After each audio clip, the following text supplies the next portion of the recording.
Big scary flooring guys are here. Today is insane. We are ripping up and installing a brand new vinyl staircase that's already been installed twice this month already. Let's find out what happened today on Jones Knows. It's so beautiful, you and me. We meant to be in the great outdoors, forever free. Hi, my name is Tim. I'm a flooring and stair contractor, and I'm working with my son Tristan today, and we are, you heard me right, ripping up a staircase that's in vinyl. It has been done 2 times, not once, but twice already in the past month by a different installer, and we're going to go in there and show you what he did and how he did it the right way. So without any further ado, let's hit it. All right, so let's go ahead and meet today's client. Her name is Zoe. She's extremely demanding. She doesn't play around, constantly yelling at us. Always watching us, and her bite is worse than her bark. Wait, I think I got that wrong. Hopefully we don't have to find out which is which. Well, you're being a lot better now that you like us, so let's get to work.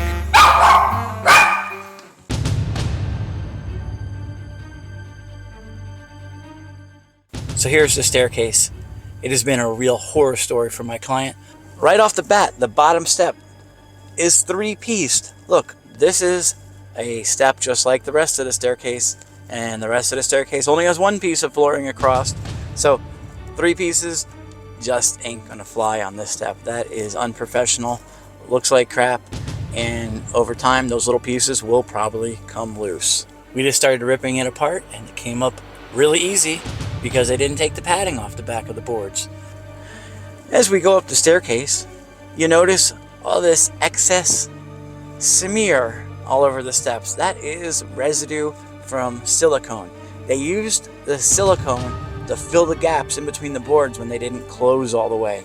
For a little gap, I could understand maybe you had to use it on 1 or 2 little spots. Maybe you had a miscut or something like that, and you didn't have any flooring left. Whatever the excuse, we don't recommend it, but if you are going to do it, you got to clean off the excess, because guess what? It probably looks worse than the mistake. As we go up the staircase, check out the sides. You see all the gaps, all that white on the side? That's caulking. The sides of most staircases, they might look straight, but in reality, if you were to put a straight edge or a speed square up against them, there's going to be a slight angle. So when you cut the sides of your steps, you do have to cut them on an angle most of the time. And the worst part about it is because it's a 2-piece step, the nose in the front and the piece behind it, often that second piece doesn't line up with the first piece, and it looks like the boards are jogging in and out. That's unacceptable. As we go up the staircase, notice the landing. There's a huge bead of caulking around the whole outside of the landing. Doesn't look good, and we're going to show you what happened and how to resolve that in this video. As we go up the staircase, first step on the it must be first steps. First step on the second part of the staircase. Check it out. We have a gap, an open space in the side. Takes a few seconds, but finishing touches and little details like that make all the difference in the world. You know, as we go up the second half of the staircase, same things as the first half. It's smeared all over the steps, and those sides just look bad. They're not cut in tight enough. We're gonna have to do it right this time. And one of the worst problems on the whole staircase is the top step. When they installed this floor, they just didn't plan for the staircase. One of the first things I do when I'm doing a hallway and upstairs that's going to connect to the staircase is I figure out my top step, and I always start the floor there. I'll make sure I have my riser so I know my depth where the step needs to start and stop, and then I will lay the first piece of hallway flooring, locking it in to my top step stair nose. These are floating floors. That means they move around when you're working with them, when you're installing them. The floor moving just 1/8 or 1/4 of an inch will throw the whole staircase off. Here, we're off by 2 inches, so it's not even close. But at the end of the day, this is a butcher job here. This just isn't going to work. And now we're left dealing with this problem. We're gonna have to have a custom piece of vinyl made for this top step in order to get it to connect.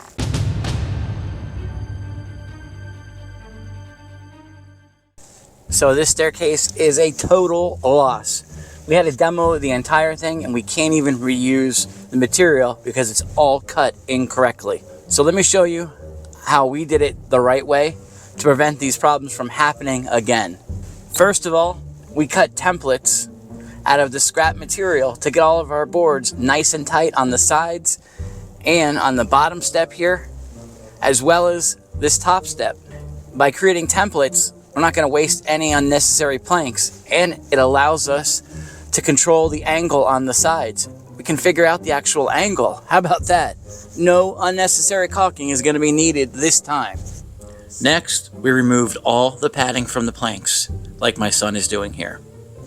Then, obviously, we didn't use any filler on the joints because we got them nice and tight. As far as the landing goes, this is one of the more labor-intensive parts of the whole build because we had to demo entirely the vinyl and the engineered wood underneath. Because as long as we left the engineered wood in place, the sides were never going to be tight. So we ripped it off entirely. With the engineered wood gone, we can get the sides really tight and you won't see the sides of the planks anymore. But one of the biggest problems on this staircase was the top step. This was a challenge because we couldn't unlay the whole upstairs. The floor from the hallway continued into all the bedrooms. They laid the entire upstairs starting in the wrong place. We're talking 1,200 feet that we'd have to remove and reinstall. Wasn't practical. So what we did, we custom made a stair front for the top step. We put the bend in a different place, creating a seam down the center of the front that was pretty much undetectable to the eye. Something we've never done before. Hopefully we don't have to do again. But if you're purchasing material from us, we can custom make a bend like this for you, as long as we know the dimensions that you need it. I felt bad for the client that it took his staircase being done wrong for this to happen, but it is something that we can do in the future. The stair front is actually 2 pieces. So let's take a look at the completed job.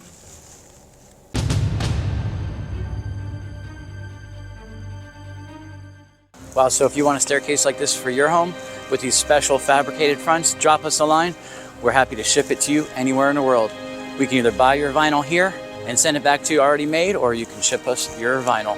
Be sure to check out all of our other videos on staircases just like this one.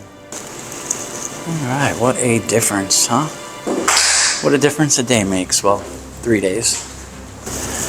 Sides are nice and tight, no gaps in the back, no caulking or filler on the seams.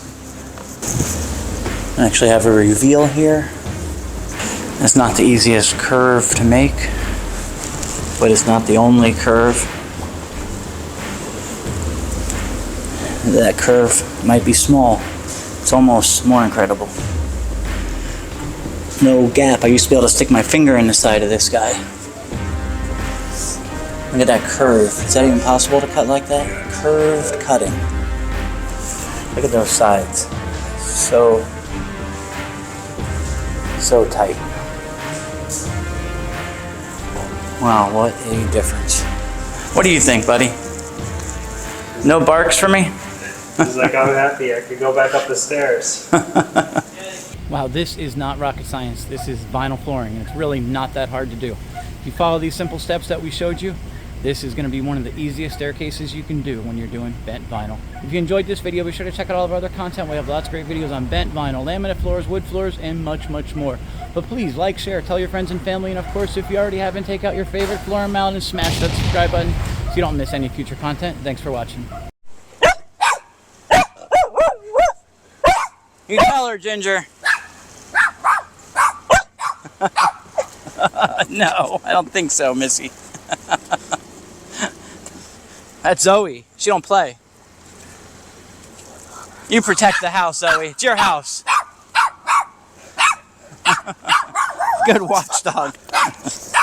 I'm sorry. I wasn't playing with her in there. I was working. See you later. Yeah, they got that out. That was Zoe, and she was happy. We got the job done. Why are you trying to piss the customer off? What? Why are you trying to piss the customer off, huh?